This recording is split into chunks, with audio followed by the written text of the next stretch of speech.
అధ్యక్ష. ఇది నిజంగా సమాజం అంతా కూడా సిగ్గుతో తల ఉంచుకోవాల్సినంత ఘటన అధ్యక్ష. నాకు కూడా 2 పిల్లలు ఉన్నారు, 2 ఆడపిల్లలే. నాకు చెల్లెలుంది, నాకు భార్య ఉంది. ఒక తండ్రిగా నేను ఎలా స్పందించాను అధ్యక్ష?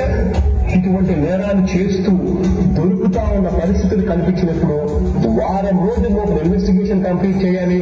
ఆ తర్వాత 2 వారాలు లోపు ట్రయల్ కూడా కంప్లీట్ చేసేసి 3 వారాల్లో 21 వర్కింగ్ డేస్ లోపల వీళ్లకు ఏకంగా